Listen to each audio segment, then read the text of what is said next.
Il y a personne qui peut se dire, moi mon chat, il fait aucune bêtise.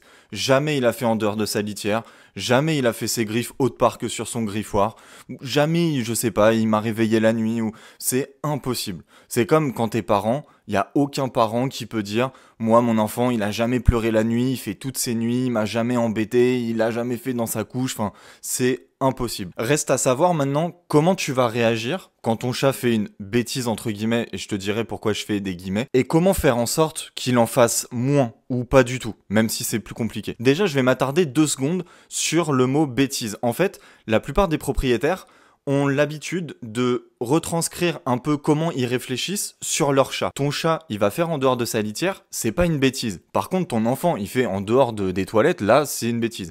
Pourquoi? Parce qu'en fait, ton chat, lui, il a pas conscience que c'est là et pas autre part. En fait, quand ton chat fait une bêtise, entre guillemets, il assouvit un besoin primaire. Par exemple, s'il fait en dehors de sa litière, ça peut être la conséquence de pas mal de choses. Peut-être que sa litière est sale, ou alors t'as 2 chats mais qu'une litière. Ou alors, je sais pas, il a des problèmes urinaires, elle est pas stérilisée, ou alors il est pas castré, enfin, il peut y avoir pas mal de facteurs. Mais jamais ton chat va faire en dehors de sa litière, parce qu'il va se dire, attends, hier j'ai pas eu ma friandise, alors aujourd'hui, t'inquiète, je vais foutre le bordel. Ça existe pas, ça, dans le monde animal. En fait, un animal ne peut pas être foncièrement mauvais, ou alors faire quelque chose par vengeance.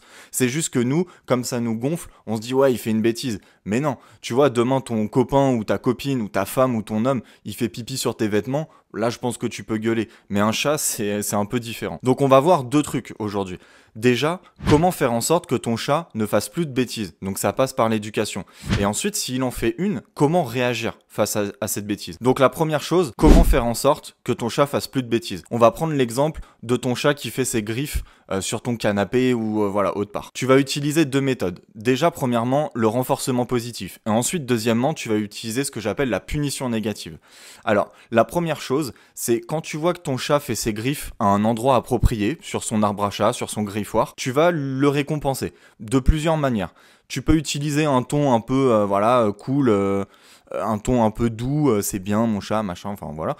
Tu peux lui donner une friandise, tu peux le caresser, lui faire un bisou, enfin lui donner de l'affection, etc., etc. À l'inverse, quand tu vois ton chat faire ses griffes dans un endroit inapproprié, sur ton canapé, sur un fauteuil, etc. Dans ces cas-là, tu vas utiliser la punition négative et c'est exactement l'inverse. Tu vas utiliser un ton beaucoup plus ferme, tu vas lui faire un non ferme, tu vas lui supprimer la friandise, la caresse, le machin, peu importe, tu vas lui supprimer.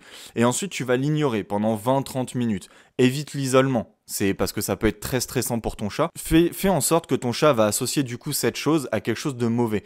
Et au bout d'un moment, en quelques jours, quelques semaines, peut-être quelques mois, ça dépend, il n'y a pas de règles spécifiques, ton chat il va se dire attends, quand je fais ça, il m'arrive quelque chose de cool. Mais par contre, quand je fais ça, il m'arrive quelque chose de mal. Donc t'inquiète pas que ton chat, il va pas mettre longtemps avant de capter qu'il faut aller d'un côté plutôt que de l'autre. Il existe évidemment d'autres méthodes, je pense par exemple au clicker, qui est vraiment une méthode d'éducation. Ça, je pourrais en faire une vidéo à part entière, donc n'hésite pas à me dire en commentaire si ça t'intéresse. Et ça peut être super intéressant parce que tu peux éduquer ton chat à faire vraiment n'importe quoi, évidemment à pas faire de bêtises, mais tu peux aussi éduquer ton chat à faire, je sais pas, le beau, à faire assis, couché, comme un chien, hein, franchement. Et d'ailleurs, c'est plus difficile d'éduquer un chat qu'un chien. Parce qu'il y a beaucoup de propriétaires, c'est ça que je comprends pas en fait, qui se disent je vais prendre un chat parce que ça va me demander beaucoup moins de temps qu'un chien. Alors un chat, certes, t'as pas besoin de le sortir, c'est vrai, mais c'est peut-être la seule chose. C'est plus difficile à éduquer un chat qu'un chien. Il faut que tu t'en occupes vraiment tous les jours, tout le temps. Il y a beaucoup de propriétaires qui se disent moi mon chat, ça y est, je l'ai eu, il est sevré, il va s'éduquer tout seul.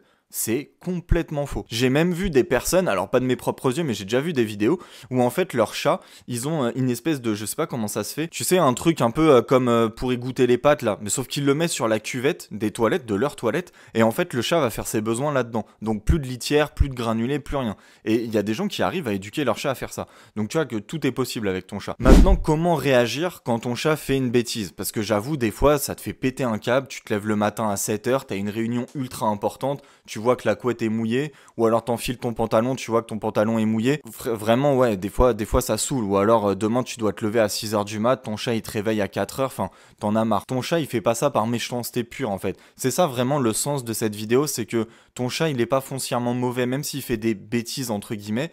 Pour lui, c'est pas une bêtise.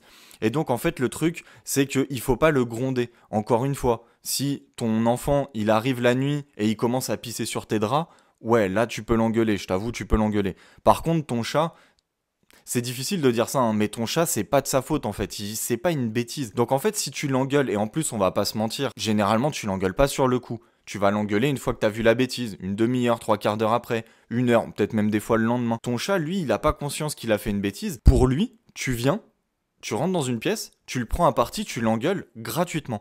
Et donc tout ce que tu vas gagner en faisant ça, en plus, généralement c'est à répétition, ton chat va te détester, il va pas avoir confiance en toi, il va avoir peur de toi, il va essayer de te fuir. Et si c'est récurrent, parce que tu vas rentrer dans un cercle vicieux, si à chaque fois qu'il fait une bêtise, tu cherches pas la cause, juste tu l'engueules, ton chat du coup va recommencer parce qu'il a rien compris, et que voilà, c'est le cercle vicieux, bah ton chat, au bout d'un moment, il y a un point de non-retour où en fait, peu importe ce que tu vas faire, il va te détester à vie, il va avoir peur de toi, et après, bon courage pour inverser la tendance. Donc toujours est-il que quand ton chat fait quelque chose que t'apprécies pas, essaye de trouver la cause, parce qu'il y en a forcément une, c'est pas par méchanceté gratuite, corrige-la, et de cette manière, ton chat, après, au bout d'un moment, il aura le comportement que tu veux. Après, il faut pas non plus que ce soit le bagne ou que ce soit le service militaire, mais ton chat aussi a besoin d'une éducation comme un enfant, comme un chien. Les chats ne font pas exception, mais la chose à retenir, c'est de ne surtout pas les punir. Encore moins physiquement.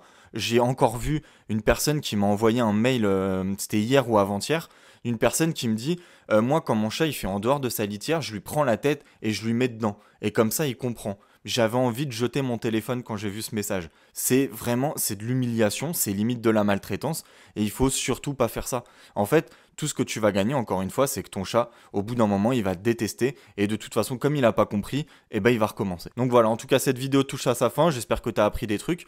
En tout cas, si tu as aimé cette vidéo, n'hésite pas à t'abonner si c'est pas encore fait, et à liker, à laisser un petit commentaire, moi ça me fait toujours plaisir, et ça montre que mon contenu intéresse des gens. Allez, ciao!